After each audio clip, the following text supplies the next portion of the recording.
দীক্ষা নিয়েছেন তো? একটু হাত তুলে বলুন দেখি কে কে দীক্ষা নিয়েছেন। হরি বল হরি বল। শুধু দীক্ষা নিলে হবে না, গুরুর মন্ত্র জপ করতে হবে। সকাল সন্ধ্যা উপাসনা করেন তো সবাই? শ্রীমৎ স্বামী অদ্বৈতানন্দ পুরী মহারাজজি বলেছেন, মায়ের আরেকটু সামনে আসতে বলা হয়, একটু আরাম করে বসুন। পেছনে যারা মায়ের আসবেন পেছনে বসবেন, আপনার আরেকটু সামনে চলে আসুন। হরিবল। বাবা ভাই সুন্দরভাবে বসেন। হরিবল। শ্রীমৎ স্বামী অদ্বৈতানন্দ পুরী মহারাজজি লিখেছেন, উপাসনায় কর্মক্ষয়। আমরা জন্ম জন্মান্তরের কর্মফলের বোঝা নিয়ে পৃথিবীতে এসেছি, ঠিক কিনা বলুন? সুতরাং সেই জন্ম জন্মান্তরের কর্মফল কিছুটা হলেও ক্ষয় হবে। আপনি যদি সকাল সন্ধ্যা উপাসনা করেন, সকাল সন্ধ্যা প্রার্থনা করেন, সকাল সন্ধ্যা হরির নাম করেন, আপনারা অন্তত 3 বেলা হরির নাম করতে পারেন। অন্তত 3 বেলা হরির নাম আপনি করতে পারেন। সারাদিন ভগবানকে ডাকার সময় পেলেন। রাত্রে যখন ঘুমাতে যাবেন, আমার দিকে তাকাবেন, রাত্রে যখন ঘুমাতে যাবেন, ঘুমানোর আগে বসে আপনি বিছানায় 5 মিনিট গুরুর দেওয়া 20 মন্ত্র জপ করুন এবং হরে কৃষ্ণ নাম করে তারপর ঘুমান। অনেকের বদভ্যাস আছে, কিছু মনে করবেন না। অনেকে মোবাইল ফোন দেখে দেখে ঘুমায় নাকি? যারা মোবাইল ফোন দেখে দেখে ঘুমান, দেখবেন সারা রাত খারাপ খারাপ আজে বাজে স্বপ্ন দেখবেন। আর যারা ভগবানের নাম নিয়ে ঘুমান, ঘুমানোর আগে বালিশকে প্রণাম করতে হয়। বালিশকে, এখানে পণ্ডিত আছে যিনি মৃদঙ্গ বাচনে ভালো পণ্ডিত, ওনাকে পাওয়া যায় না সহজে। আজকে কেমনে ভাগ্য ভালো পাওয়া গিয়েছে। হরিবল। আপনি ঘুমানোর আগে বালিশকে প্রণাম করবেন, ওম পদ্মনাভায় নমঃ, ওম পদ্মনাভায় নমঃ, ওম পদ্মনাভায় নমঃ। পদ্মনাভ ভগবান শ্রীকৃষ্ণকে স্মরণ করে ঘুমাবেন। আপনি ভগবানকে ডেকে ঘুমাবেন, দেখবেন একদিন না একদিন ভগবান আপনাকে স্বপ্নে হলেও দর্শন দিবে, ঠিক কিনা বলুন? এই জন্য আপনি সারাদিন ভগবানকে ডাকার সময় পেলেন, অন্তরাত্রে ঘুমানোর আগে বসা হলেও একটু ভগবানকে ডেকে নেওয়ার চেষ্টা করেন, ঠিক কিনা বলুন? আর সকালবেলা যখন আপনি ঘুম থেকে উঠবেন, আমার মাদের কাজ কি বলুন তো? মাদের কাজ কি ঘুম থেকে উঠে উঠান ঘাট ঝাড় দেওয়া নাকি? তবে সূর্য ওঠার আগে আপনাকে ঝাড়ু দিতে হবে। সূর্য ওঠার পর যদি আপনি ঝাড়ু দেন, আপনাকে 7 জন্ম নরকে যেতে হবে। কয় জন্ম? 7 জন্ম। এগুলো গীতা পাঠের ফাঁকে ফাঁকে একটু না বললেই নয়, এগুলো জানার দরকার আছে ভাই। আপনি সূর্য ওঠার পর যদি ঝাড়ু দেন, গোবরের জল ছিটে দেন, আপনাকে 7 জন্ম নুনক নামক নরকে যেতে হবে। এজন্য আজকে থেকে প্রতিজ্ঞা করুন, সূর্য মামা জাগার আগে উঠবো আমরা জেগে। ছোটবেলায় দেখেছি আমার মায়েরা ভোর 5টায় উঠে উঠান গাড় ঝাড় দিয়ে গোবরের জল ছিটা দিয়ে একদম পুত পবিত্র করে রাখতেন, আমার বাবাজিদেরকে যেন বাসি উঠানে চলে যেত। এগুলোর দিকে দৃষ্টি রাখতে হবে মা। আপনি ওদিকে রাত্রে তাড়াতাড়ি ঘুমাবেন, ওদিকে তাড়াতাড়ি উঠবেন। ভোর 5টায় উঠবেন, সূর্য ওঠার আগেই ঝাড় দিয়ে দিবেন। কোনো কারণে যদি সূর্য উঠে যায়, আপনি আর ঝাড় দিতে পারবেন না, জল ছিটে দিয়ে আপনি আপনার ঘর যখন নাতা দিয়ে জল দিয়ে মুছবেন, পরিষ্কার করবেন, করেন না? আপনার মনটাকেও একটু পরিষ্কার করে নেবেন। দেখুন, আপনি যখন নাতা দিয়ে জল দিয়ে ঘর পরিষ্কার করছেন, আপনার মনটাকেও একবার পরিষ্কার করে নেন। কিভাবে? তো ঘর পরিষ্কার করার সাথে সাথে আপনি উচ্চস্বরে গাইবেন সকালবেলা, হরে কৃষ্ণ হরে কৃষ্ণ কৃষ্ণ কৃষ্ণ হরে হরে হরে রাম হরে রাম রাম রাম হরে হরে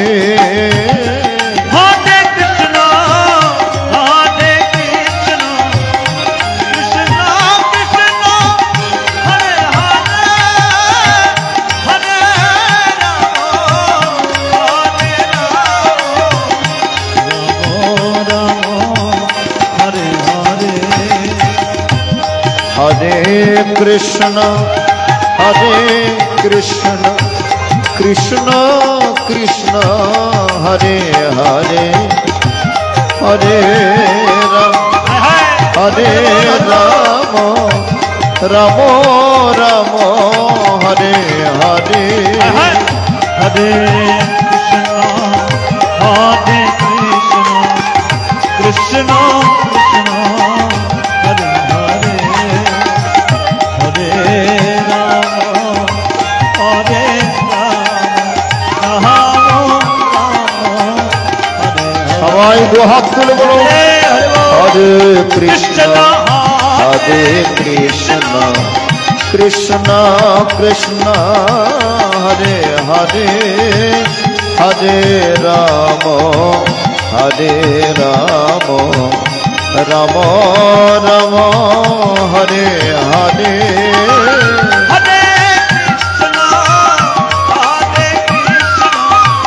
কৃষ্ণ কৃষ্ণ হরে হরে হরে রাম রাম হরে হরে। তাহলে সকালবেলা আপনি ভগবানকে একটু দেখে নিবেন, আর দুপুরে যখন আপনি খেতে বসবেন আপনার ভগবানকে নিবেদন করে খাওয়া দাওয়া শুরু করেন তো। হরিবল হরিবল। আপনি খাওয়ার আগে হাত জোর করে একটু বলবেন জয় জনার্দন জয় জনার্দন জয় জনার্দন। গতকালকেও বলেছি। কেন বলবেন? যিনি অন্ন দিয়েছেন তাকে একটু নিবেদন না করে যদি আপনি আহার গ্রহণ করেন তাহলে শেষের দিনে আপনি চোর বলে সাব্যস্ত হবেন। গীতায় বলেছেন ইষ্টান ভোগান হিবোদেব দাস্যন্তি অগ্নবাবিত তরদত্তান প্রদায়ভ্য ইয় ভক্তেস্তেন ইষ্টান ভোগান হিবোদেব দাস্যন্তি অগ্নবাবিত তরদত্তান প্রদায়ভ্য। যিনি আমাকে প্রদান করেছেন, যিনি অন্ন আমাদেরকে দিয়েছেন তাকে একটু স্মরণ করবেন। স্মরণ না করে যদি আপনি অন্ন গ্রহণ করেন তাহলে স্তেন হয়ে শেষের দিনে চোর সাব্যস্ত হবে। এই জন্য খাওয়ার আগে একটু গুরু গোবিন্দকে স্মরণ করে তারপর খেতে বসবেন। আরও একটি কারণ আছে, এই যে কণ্ঠের মধ্যে দুইটা নালী আছে, একটা শ্বাসনালী একটা খাদ্যনালী, দুইটা কিন্তু পাশাপাশি। ঠাকুর না করুক খাওয়ার সময় যদি এদিকের খাদ্য কোনো কারণে ওদিকে গিয়ে আটকিয়ে যায়, যে কোনো সময় আমরা হরে কৃষ্ণ হরিবল হয়ে যেতে পারি, ঠিক নেবে ঠিক। এই জন্য খাওয়ার আগে ভগবানকে স্মরণ করে যাবেন, ঠাকুর ভোজনে যাচ্ছি, কোনো কারণে যদি চলে যাই তোমার চরণে একটু ঠাই দিও প্রভু, তোমার চরণে একটু আমাকে ঠাই। এবেলে এইভাবে আপনি ভগবানকে বিভিন্নভাবে স্মরণ করতে পারেন। তাহলে এই সংসারে থেকেও আমরা তো অনেক ব্যস্ত। অনেকে বলেন সময় কোথায়? সময় তো নাই, বলেন না? হরিবল হরিবল। দেখুন সব কিছু করার সময় থাকে কিন্তু ভগবানকে ডাকার সময় থাকে না। একটা জিনিস লক্ষ্য করবেন, কোনো কাজের মধ্যে এত তাড়াহুড়া নেই, কিন্তু আসনে ঢুকলেই পূজা দিতে তাড়াহুড়া করে কিভাবে আসন থেকে বের হবেন এই চিন্তা সবসময় থাকে, ঠিক না বেঠিক? যেই কাজের প্রতি আপনার ভালোবাসা বেশি সেখানে ঘন্টার পর ঘন্টা চলে গেলেও সেদিকে খেয়াল থাকে না। আর যেই কাজের প্রতি ভালোবাসা কম সেখান থেকে কিভাবে তাড়াতাড়ি আসবেন ওই চিন্তায় মাথায় থাকে। আসনে ঢুকলেই আমরা কিভাবে তাড়াতাড়ি পূজা দিয়ে চলে আসবো সেই চিন্তা থাকে। তার মানে ভগবানের প্রতি ভালোবাসার অভাব, তার মানে গুরুর প্রতি ভক্তির অভাব। ভগবানের প্রতি বাবা একটু ভালোবাসা বাড়াতে হবে। এই জগৎ সংসারে গুরু গোবিন্দ ছাড়া আপন কেউ আর নাই। আছে জয় রাধে গোবিন্দের নাম বলবদনে, এমন অতি সাদের মানব জন হারাবি কেমনে বলবদনে। ছোটবেলায় আমার বাবাজিদের মুখ থেকে শুনতাম এই গানগুলো, এখন বিলুপ্ত হয়ে যাচ্ছে। এই জন্য আমি মাঝে মাঝে গানগুলো করি গীতা বাসরে, যেন পুনরায় এগুলো বেঁচে থাকে। কত মার্মিক সঙ্গীত। হরিবল হরিবল। জয় রাধে গোবিন্দের না বলবদনে। জয় রাধে রাধা কৃষ্ণ প্রেমানন্দ হরে হরি বল। বলবদনে। এমন অতি সাধের মানব জন, এমন অতি সাধে মানব জন, অতি সাধের মানব জন হারাবি কেমনে বলবদনে। জয় রাধে গোবিন্দের নাম বলবদনে। জয় রাধে গোবিন্দের নাম বলবদনে। দুই অক্ষরে নামটি রাধা, অক্ষরে অক্ষরে সুধা। দুই অক্ষরে নামটি রাধা, অক্ষরে অক্ষরে সুধা। ভক্তি রাধারিণী আমার ঠাকুর রাধারানী। নিজের বলতে আর কিছু রাখেননি, সমস্ত কিছু গুরু গোবিন্দের চরণে ভগবানের চরণে অর্পণ করেছে। একদিন ভগবান জিজ্ঞেস করলেন, হে রাধে তুমি কি চাও? রাধিকা কি বলছেন, প্রভু আমি যেটা চাইব আপনি সেটা দিতে পারবেন। ভগবান তো অবাক হয়ে গেলেন, আমি দিতে পারবো না আর কে দিতে পারবে? আমি ত্রিজগতের মালিক, আমি দিতে না পারলে তো জগৎ সংসার আর কেউ দিতে পারবে না। আচ্ছা বলো দেখি তুমি কি চাও? আচ্ছা রাধিকা কি চেয়েছেন? হে প্রভু রে, বাসো কি না বাসো ভালো তাতে দুঃখ নাই, তোমাকে বাসিব ভালো এই ভিক্ষা চাই। তুমি আমাকে ভালোবাসো কি না বাসো তাতে আমার কোনো দুঃখ নাই, কিন্তু আমি যুগ যুগ ধরে তোমাকে যেন ভালোবেসে যেতে পারি, তোমার যেন চরণ সেবা করে যেতে পারি। হে গোবিন্দ, এইটুকু আমি তোমার কাছ থেকে চাই, আর কিছু আমার চাওয়া পাওয়ার নাই। আর আমরা ভগবানকে প্রণাম করে কি বলি? বাড়ি দাও, গাড়ি দাও, ধন দাও, এটা দাও, সেটা দাও, চাই কিনা? আর আমার রাধা ঠাকুরানী কি চেয়েছেন? আমি যুগ যুগ ধরে যেন তোমার চরণ সেবা করতে পারি, তোমার প্রতি যেন আমার অচলা ভক্তি থাকে। यत्र यत्र हि जातोऽस्मि स्त्रीषु वा पुरुषेषु वा तत्र तत्र अचला भक्ति त्राहि मां मधुसूदन। যারা ভক্ত তারা ভগবানের কাছে কি চান? অনিত্য ধন নয়। হে গোবিন্দ, হে প্রভু, হে গুরুদেব, এই জন্মে তো পুরুষ কিংবা নারী হয়ে জন্মগ্রহণ করেছে, আর পরবর্তী জন্মে পুরুষও হতে পারি, নারীও হতে পারি, কীট পতঙ্গ পশু পাখিও হতে পারি। আমি কোন ঘরে যাই আমি জানি না, কিন্তু একটি কথা নাও প্রভু, আমি যে ঘরে যাই না কেন তোমার প্রতি অচলা ভক্তি যেন অটুট থাকে। এই কৃপাটুকু একটু তোমার প্রতি যেন আমার ভক্তিটুকু থাকে, এই কৃপাটুকু চাই, আর কিছু আমার চাওয়া পাওয়ার নাই। দুই অক্ষরে নামটি রাধা, অক্ষরে অক্ষরে সুধা। নামটি রাধা, হরি বল হরি বল।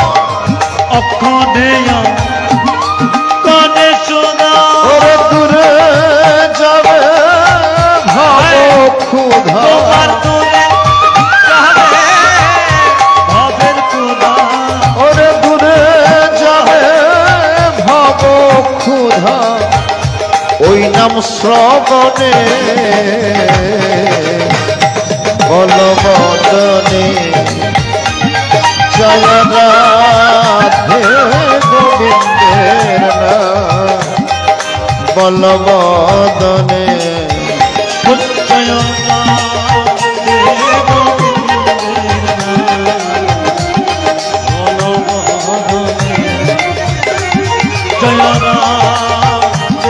গোবিন্দের নাম বলবদনে তিন অক্ষরে নাম গোবিন্দ তার সনে রসমন্দ তিন অক্ষরে নাম গোবিন্দ তার সনে রসমন্দ। একটি কথা মনে রাখবেন, এই জগৎ সংসারে যত প্রকারের সম্বন্ধ আছে, সম্পর্ক আছে, সমস্ত সম্বন্ধ একদিন ছিন্ন হয়ে যাবে। আমার ঠিক বলছি না বেঠিক বলছি?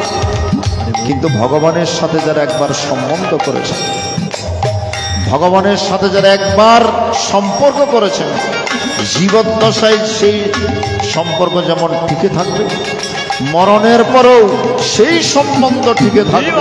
এই জগৎ সংসার আর কোনো সম্বন্ধ টিকে থাকবে।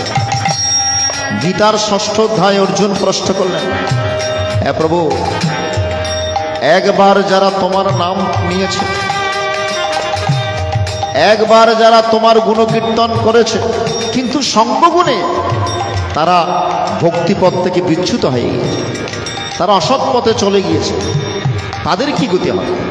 তারা একবার তো কৃষ্ণপথে এসেছিল, ভক্তিপথে এসেছিল, কিন্তু কুসঙ্গের কারণে হয়তো তারা বিনষ্ট হয়ে গিয়েছে, তাদের কি গতি হবে? ভগবান বলছেন, আমি পরবর্তী জন্মে তাদেরকে সুযোগ দিয়ে থাকি। যারা একবার আমার পথে এসছে, যারা একবার আমার গুণকীর্তন করেছে, সেই ভক্তের কখনো বিনাশ নাই। তাদের কি গতি হবে? বলো, পরবর্তী জন্মে আমি তাদেরকে কোনো কৃষ্ণ ভক্তের ঘরে জন্ম দিয়ে থাকি, কোনো শুদ্ধ ভক্তের ঘরে জন্ম দিয়ে থাকি, যেন সেই পরিবেশ পেয়ে আবার কৃষ্ণ পথে আসতে পারে, আবার গীতার পথে ভক্তি পথে আসতে পারে। তাই এই জগৎ সংসারে সমস্ত সম্পর্ক ছিন্ন হলেও যারা গুরু গোবিন্দের সাথে সম্পর্ক করেছেন, সেই সম্পর্ক কখনো ছিন্ন হওয়ার নয়।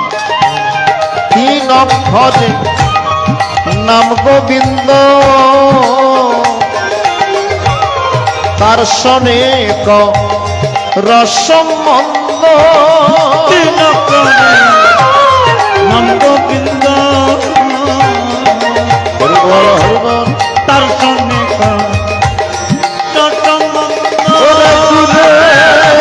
যাবে ভাবের গন্ধ,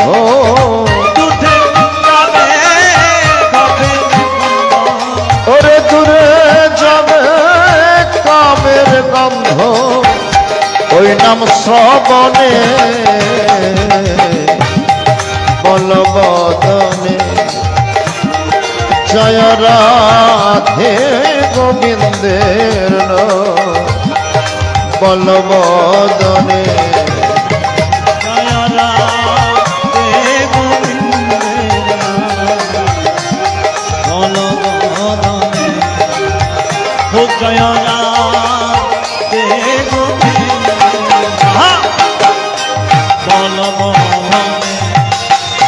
মানতি সাধের মানব জানো, অতি সাধের মানব জানো, অতি সাধের মানব জানম হারাবি কেমনে বলবদনে জয় রাধে গোবিন্দের নাম বলবদনে